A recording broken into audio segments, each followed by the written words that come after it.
Did you know that parents rank teaching financial literacy as the toughest life skill? That's where Greenlight comes in, the debit card and money app made for families. With Greenlight, you can send money to kids quickly, set up chores, automate allowance, and track spending with real-time notifications. Kids learn how to earn, save, and spend responsibly, while parents have peace of mind knowing smart money habits are being built with guardrails in place. Try Greenlight risk-free today at greenlight.com/Wondery. That's greenlight.com/Wondery.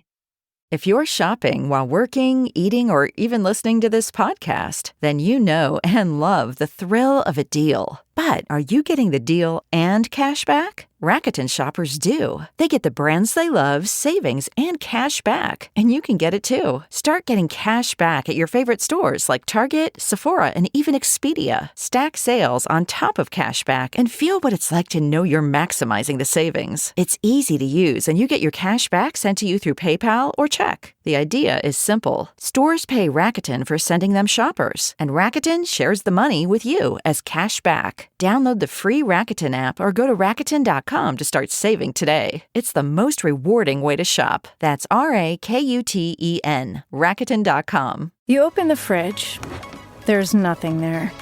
So what's it gonna be? Greasy pizza? Sad drive-through burgers? Dish by Blue Apron is for nights like that. These are the pre-made meals of your dreams. At least 20 grams of protein, no artificial flavors or colors, no chopping, no cleanup, no guilt. Keep the flavor, ditch the subscription. Get 20% off your first 2 orders with code APRON20. Terms and conditions apply. Visit blueapron.com/terms for more. Kids, listen to your mother. Mom! Welcome to Between Us Moms with Katie Crafts-Morg and Hallie Stevens-Drake.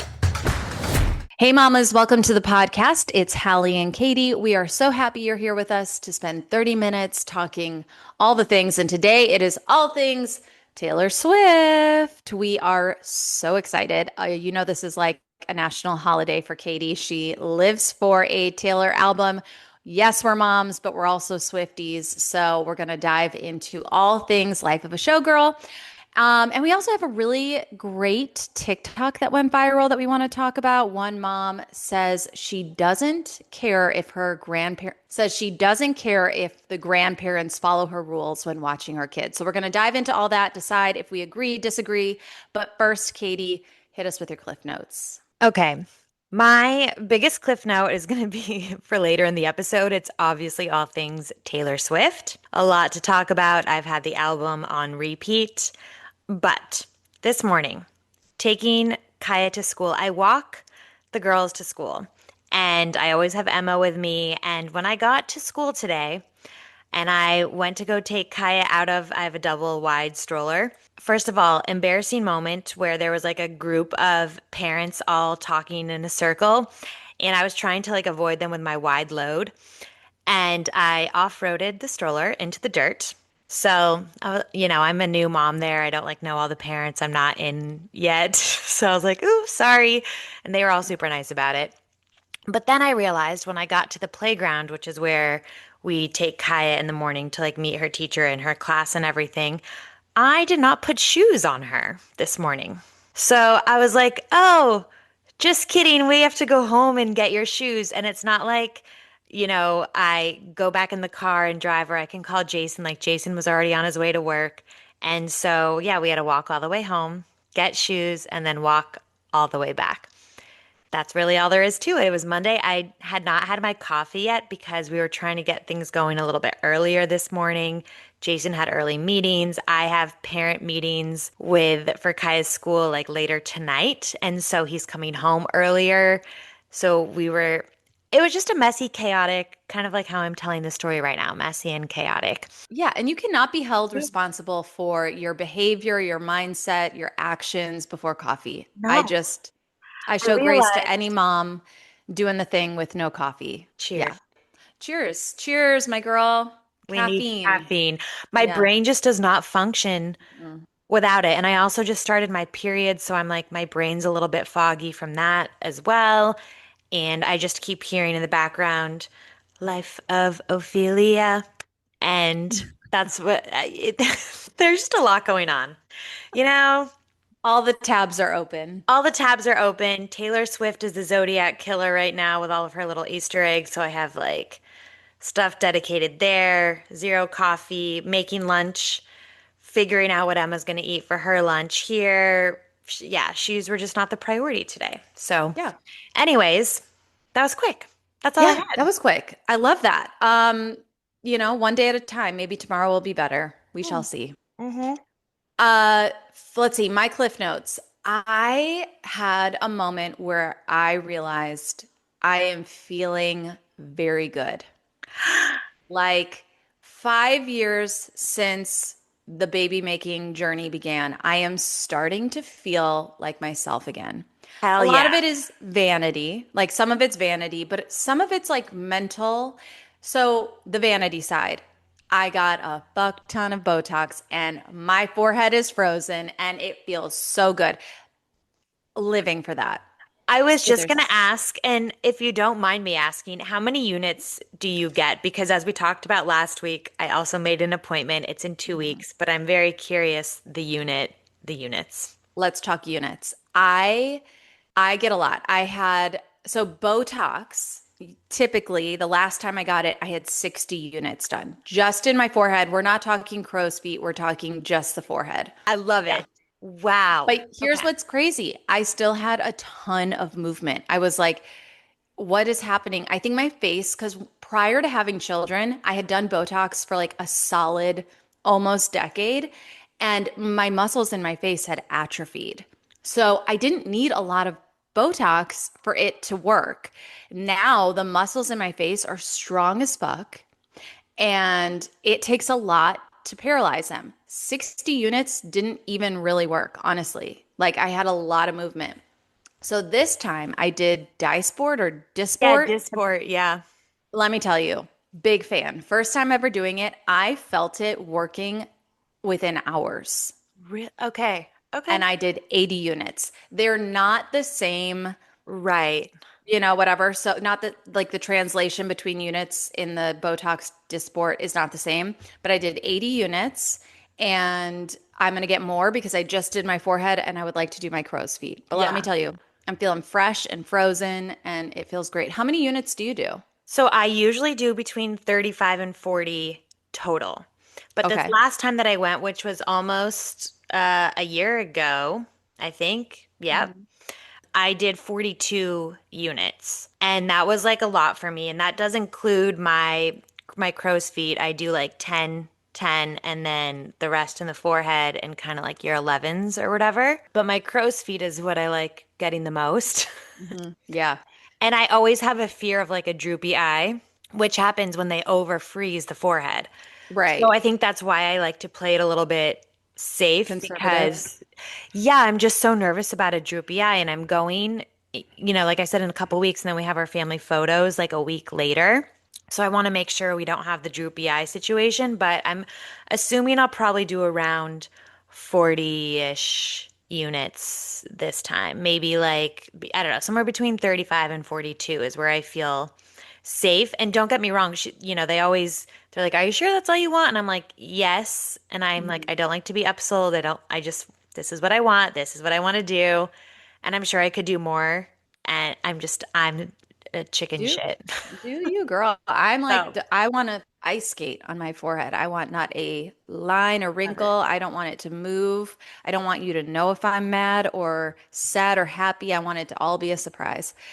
But that's a very vain thing that's having me feel better. I'm It's, also can I interrupt less, you? yeah. It's not vain. It's a part of like postpartum is when you start feeling sexy and like yourself again. I think it's actually a really important thing. And Yeah. as humans, vanity is it's not the greatest thing to focus on, and I don't like to focus on it, but it does make you feel better when you're like, oh, I don't have a ton of like wrinkles right now, or I'm having a good hair day, or my jeans zipped all the way up today. Yeah. It's just little things that are like, oh, I feel good about myself. For So sure. I I just don't want anyone to think that that's my full emphasis. Like, no. I a whole lot part of when Collins was approaching the 1 year mark, I kind of said to myself, okay, I did it. I've gotten her here. She's happy. She's healthy. She's fed. She's loved. And like, it's really time for me to put some gas in my tank. And it was, let's start doing the things we love to do again. Like, let's just dive into the things that make you happy. And so I've been doing a lot of those things and I've been making time for it, which is great. But I'm less than 10 pounds from my pre-Dylan weight, which feels great. I've kind of, when you're losing weight, you hit like a plateau and it's like you have Yes. to switch up so I know we talked about this before. You said you were about 5 pounds and I'm kind of there. So I have to mix things up a little bit, but that feels great. The sexy time with Andrew, we've been like, really, Good.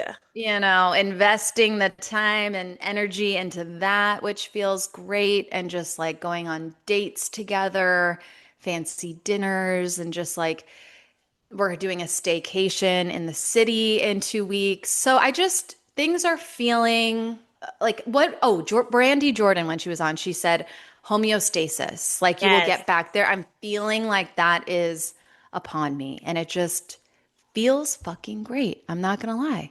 I am so thrilled for you. And Thank you. I think, I struggled so much postpartum and we talked about this. Like I struggled with like the identity and the mental health and the physical health and the appearance and the not having time to like fill my cup at all and like just overwhelmed. And so when you get to a point of like homeostasis where it feels like all the parts are moving in a harmonious way, it just feels nice. I always Yes. think about life as like a pie chart. And when you're in the baby making season or the postpartum season, it's like the sliver that is yours is so small.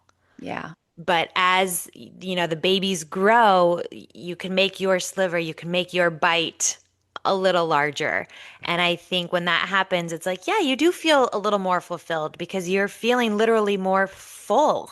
Like Yeah. you're having that time for yourself. And I think Yes. that's great. And every day here is an up and down battle, Hmm. but I'm also feeling that way more and more. And just with the kids getting older, it's like you don't have to necessarily worry so much about like, oh, it's this time she needs a bottle. Oh, it's this Yeah. time.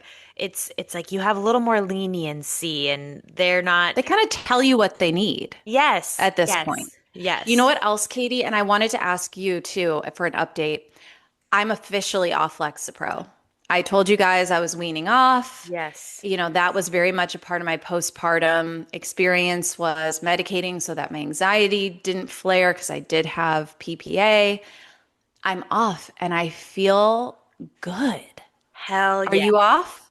I was at 10 milligrams and now I'm at Right. 5. And Right. I We'll take it actually, slow. yeah, I'm going very slow. And I Yeah. am calling my doctor to make an appointment this week to see how to wean off the rest of it and kind of give her my goal date of when I would like to be completely off of it, which is around the holidays. Great. So we're just taking it day by day. And I think, yeah, I mean, I'm feeling so much better already not being on 10. Like I'm starting to have more feelings. Yes. And I missed that. And I Hmm. think, I'm very much of the mindset of, I want Jason to. I'm like, I don't want to be on all these pills. And there's nothing wrong with medication. Like, if you need medication, you take it, listen to your doctors. I am not a doctor by any means. But I personally, like when I was on the blood pressure medication when I was postpartum, I was like, do not want to be on blood pressure medication my whole life. So I really work to like deep breaths and like calming myself down. And now I don't have to be on the blood pressure medication anymore. Yeah. And yeah, yeah, Yeah. just little by little, like do it safely and like consult with your doctor, like all that Yes. stuff. Very Yes. important. Yeah. Yes. My doctor said I probably did a longer wean than she's ever seen anyone do off 10, but I was like, I want to do it right and I want Yeah. to feel. And listen, if you're listening to this and you're like, Lexapro is a godsend, hell yeah. I just wanted to know if I had to be on it still. And Mm. I am sure seasons will come up in life where I will need it again. And I have no shame. I know it works for me. And Yeah. so it's there as a safety net. But like you said, it's good to just know if you need it. And so here Yeah. we are, and I'm feeling good. And so that was part of it as well. I almost forgot to mention that. But I'm yeah, so proud of you. That thank was a you. goal of yours. And Yes. It's, emotions and hormones and all that, they are Hmm. real. They're so Yes. hard and we're navigating a lot and I love you. I love you. I love you. I Okay. think that's a great place to end. So when we come back, Taylor Swift, Life of a Showgirl, we are diving in. Stay tuned. Okay, we are back and we are here with our resident Swiftie. Katie is a fan, a cheerleader for Taylor. She is friendly with Taylor's team. She has met Taylor. She gets the Taylor PR box. So if there's anyone to talk about this new album with, it's Katie. She's also deeply involved and ingrained in the fan theories. I will just say, when we worked together, she was the one who was sent out to go get the album as soon as it dropped and was said, "Go tell us what you know. What do you see in the what kind of In hints the is she giving lyrics. us in the Yeah, the lyrics?" And, Easter and eggs. Katie was decoding it all. So this is the girl to talk to. So Katie, and by the way, I was never a Taylor fan until you came into my life. And you made me understand Taylor. Like now I appreciate her because I didn't have the slightest clue all the things she did and how good she is to her fans. And like I just didn't know. And so now I'm a Swiftie by proxy of you. But Katie, first of all, give us your review. What's your overarching feeling about Life of a Showgirl? Okay. Nothing that Taylor Swift does will I ever not like. Hmm. So I want to preface this with that. I think Okay. sometimes I am jolted for a second and it takes me a second to process like what is she doing right now? What is she trying to say? What is the message here? And the same thing goes for this album, The Life of a Showgirl, because when we first saw the marketing, I was like, oh, we're getting 1989. We're getting rep. This reminds me a little bit of like Britney Spears' Circus in a way. Like Mm. we're going, like that's what she's giving us. And when I listened, I was like, oh, okay. And I loved it. Immediately fell in love with Canceled. Mm. It's so good. I really like The Fate of Ophelia. I mean, Wood, because I think it's hilarious. Oh my God. Honey. I love Opalite. I like Elizabeth Taylor. I mean, honestly, I like the whole entire album. But what I'm realizing, and this is what I love so much about Taylor, is that she is so much a storyteller. And I think this is her pulling back the showgirl curtain, if you will, and giving us a glimpse of how she's feeling in life right now. And when we think about Taylor, we think it's all glitz and glamour, but a lot of the times it's not. A lot of the times it's just, oh my gosh, this is my life and I'm happy right now. Or I wish I didn't have so much attention on me. Or sometimes I want to go back and think about that boy that I did not kiss in high school. And what would life be if I had kissed him? Like, would I have this life that I have now? And I think that's very much how her brain works. I saw the movie the music video experience, if you will, in theaters. And it was really nice to hear her give her take on each track. And it was really helpful to understand the album. It made me love it more. I think the music video for The Fate of Ophelia is 10 out of 10. I think between that and Look What You Made Me Do, those are the two best music videos of all time. So good. Wow. Yeah. I mean, Okay. the imagery, the magic, the art, like it radiates like you just can't take your eyes off the screen. Like that's how good it is. I need to So, go see it. yeah, have you seen the music video yet? Not yet. So I will. You got to I watch know. it. It's honestly, it's incredible. And I'm not just saying that as a Swiftie. I think anyone could respect the budget and the level of production and she wrote and directed it. It's so good. It's great. Okay. I want to first of all, I want to do some rapid fire theories that Oh, people have and see what you think about it. okay. But before I do, I'm curious if you had 3 minutes with Taylor right now and you could ask her one question to like clarify one thing about this album, what would you ask her?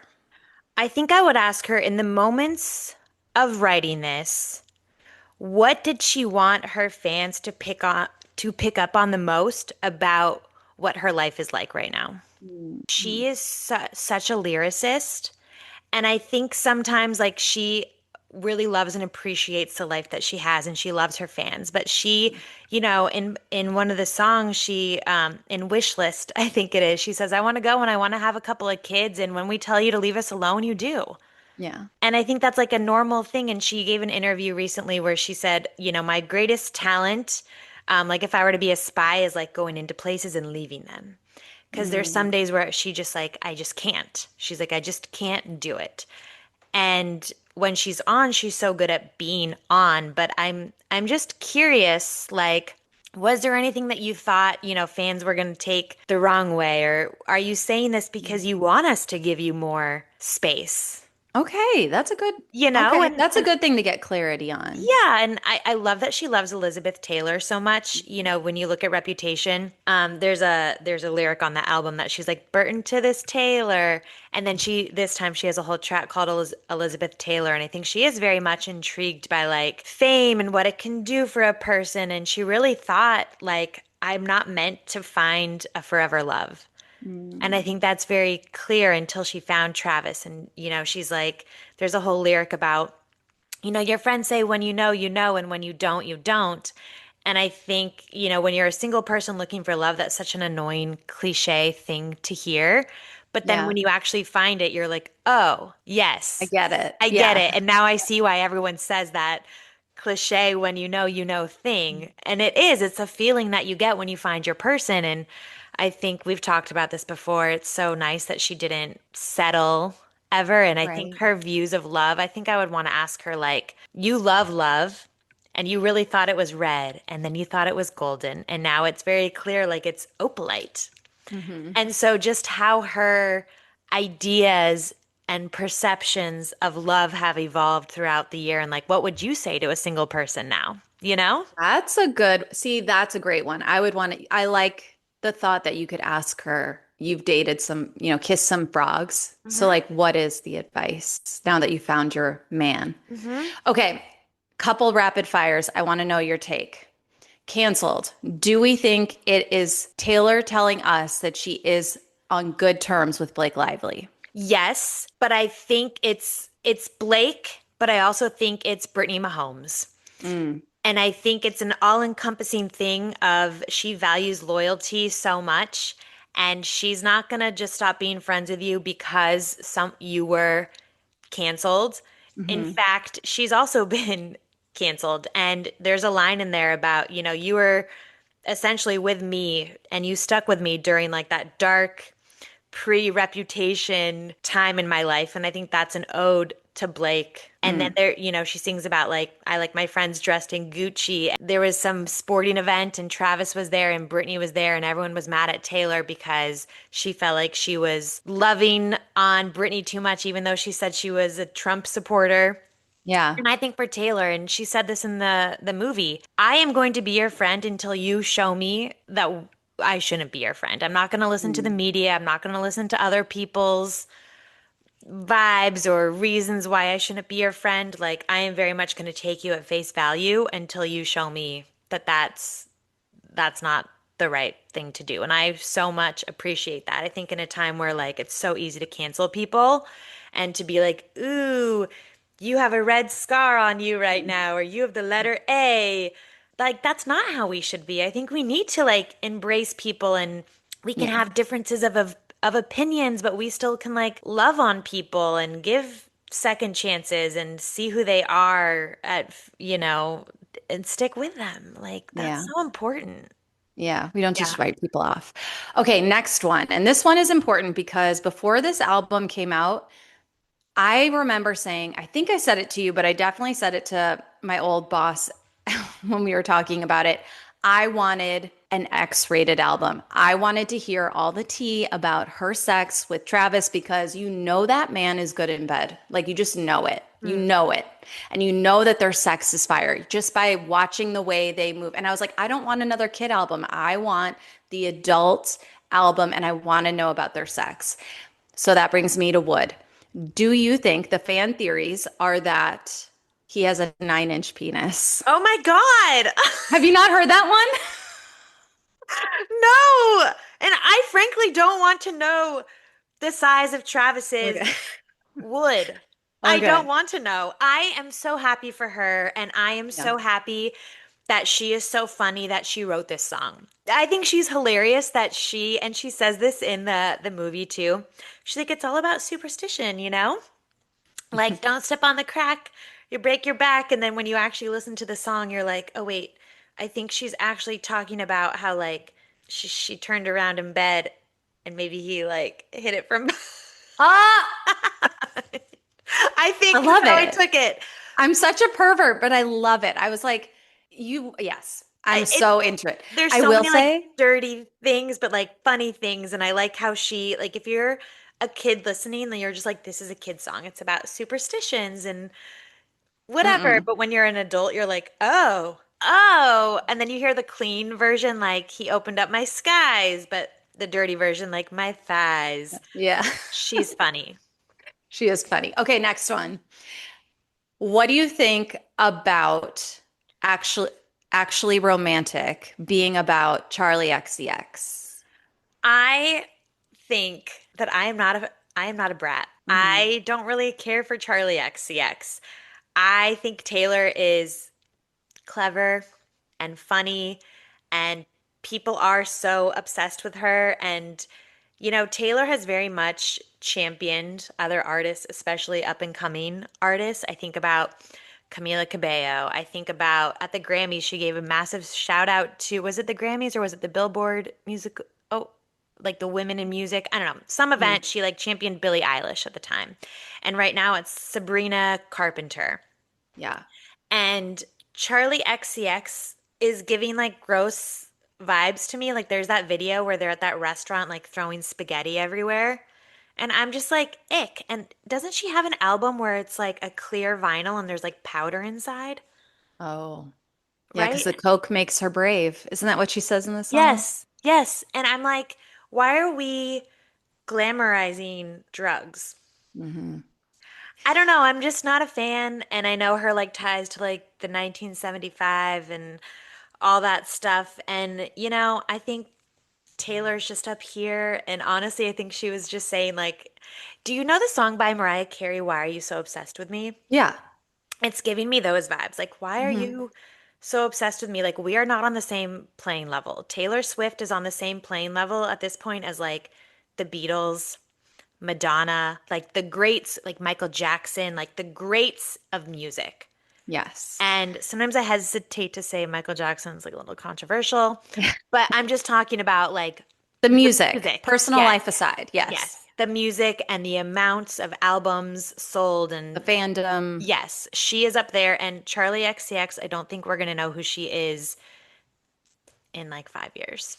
Well, and you know what I loved is I want to say it was the Grammys. There's footage of Oh, Taylor Charlie performing, dancing. Yeah. and Taylor is having the time of her life dancing in the audience, Yes. knowing that she has written a song that will be on her next album that allegedly is about Charlie. It's giving, She's I'm going to funny. dance and I'm going to let people guess what this song is about, but yeah, I think And I'm it's still pretty going to dance to your obvious. music because Yeah. that's how unbothered I am with how bothered you are by me.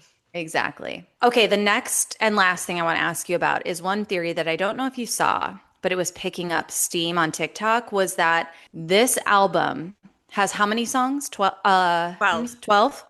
That each song is reminiscent of each album she's had. So the first album she ever dropped was Taylor, right? That song is like a dedication to that album. Like each song is kind of a reflection of each album. Have you heard that? And can you see that it's true? I haven't heard that, but I like it. Mm-hmm. I I guess I would need to go and listen a little bit more to understand that. Yeah. I mean, it makes sense like each song kind of represents a different era. Yeah. I guess, but I also think this is like such a complete collection on its own of like her life like as a showgirl. Like here's my life behind the scenes. Mm-hmm. And like I don't know, it's very much the thing I'm seeing the most right now is actually people saying like I can't relate to this album like I could in the past. Mm-hmm. And I think you can't relate because you're Not a not a showgirl. showgirl.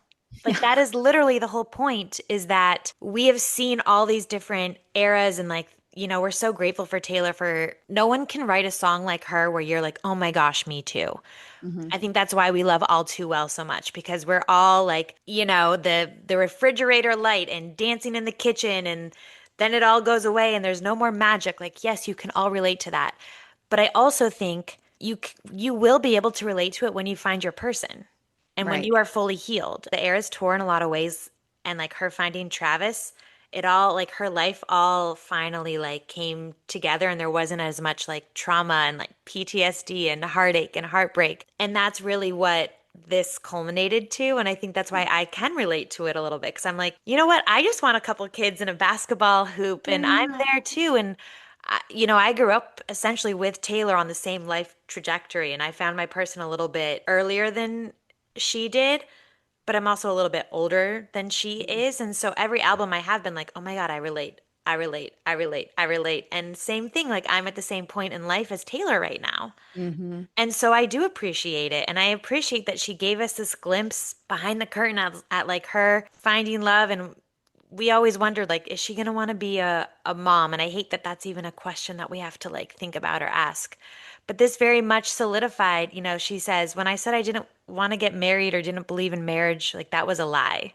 Yeah. Because I think it is, you say that when you haven't found your person, like, I don't know if I want that. It's a defense mechanism. Yes. I Yeah. don't know. Yeah. I love her. I like it. I know. Yeah. Okay, I have one more thing, and this I won't even ask you about this one because she answered it for us.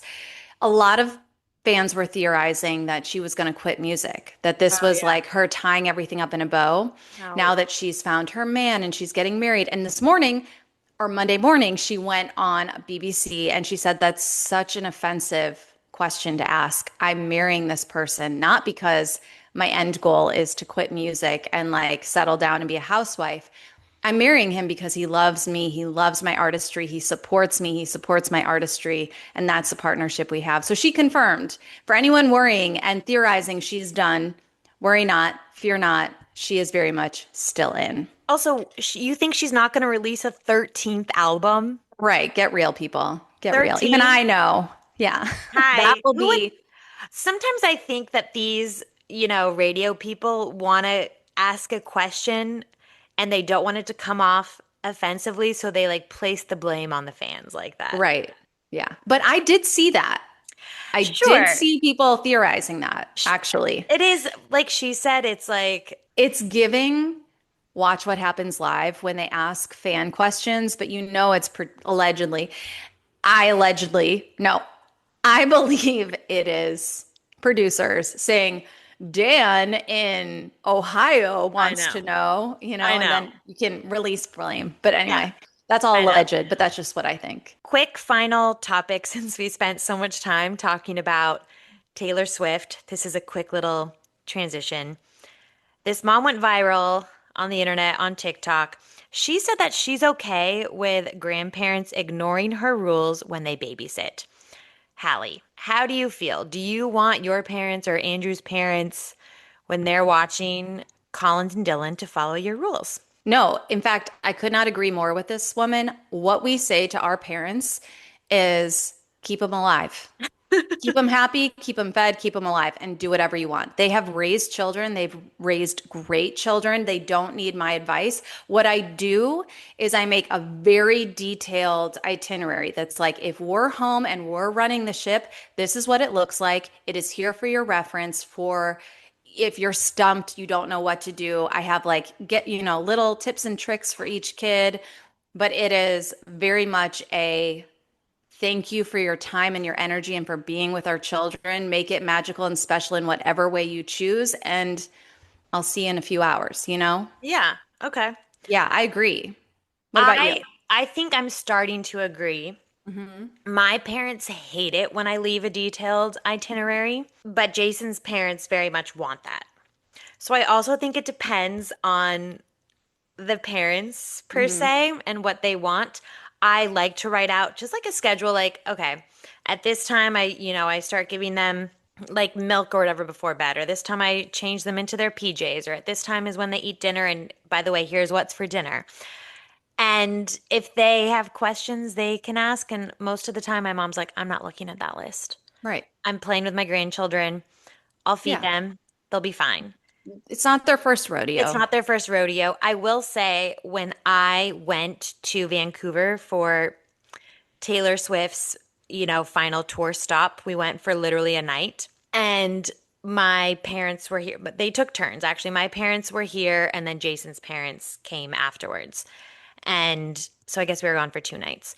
And Emma was still a baby. She was like 4 months old and I had so much anxiety about leaving her and she was colicky, as we know. And my dad put her down to bed in a swaddled blanket. And I saw it on the monitor and I lost my marbles. I was like, what are we doing here? Are you trying to murder my baby? I know. So, Which but they you didn't have- appreciate. But I had to say something. And then my parents and his parents started talking like, oh my God, are they spying on us? Are they watching through the nanit? And I'm like, yeah, I am. Yeah. Yes, I am. Here's the thing. I agree. I'd be bummed and kind of worried and probably say something about that too, just because we're told that's not safe. But let me tell you, I look back at pictures of my sister and I when we were babies. It is full of stuffed animals. We had blankets on us. I know. We survived. It's just, I get it. And especially when you're 4 months postpartum and like you're doing the most to keep these little people alive, it feels like, well, what the fuck? I know. I get it. I think it gets easier to release the reins when your kids get older. And I think that's what it is. I think Yeah. if like my kids, when they're like 3 and 4, I'm going to be like, have fun. Yeah. Bye. But when they're like babies, I think it's okay to be more involved and Yeah. please follow my rules, at least, in terms of crib safety. Well, that's what I said. My rules are like when my parents or Andrews come in, it's like just keep them alive, Yeah. fed and Yeah. healthy or Well, now happy. they're both, our youngest are both over a year. So it's like, Yeah. it's a little easier. They can manage all that stuff. Anyways, Yeah. okay. Wow. What an episode. Yeah. Lot packed in. Okay, we have a lot. I know we said we had a guest this week, but felt like an emergency situation with the album that we had to Had to pivot. debrief. Yeah. So our guest is coming. If you guys don't know, we have Eating with Zion. That's her Instagram title. Her name is Natalie. She's coming on the podcast. Her Instagram is amazing. We also have some other guests lined up in the coming weeks. Her episode will air the week of Halloween. So we thought that was good in terms of like Halloween candy and treats and yada, yada, yada. So that's coming up. Share this podcast with a mama friend. Rate us. We love you. Motherhood is a sisterhood. Thanks for hanging out with us on Between Us Moms. Don't forget to follow us for more mom life conversations and content, and subscribe to our newsletter so you don't miss a thing. And if you liked this episode, send it to a mom friend. She'll get it too. See you next time.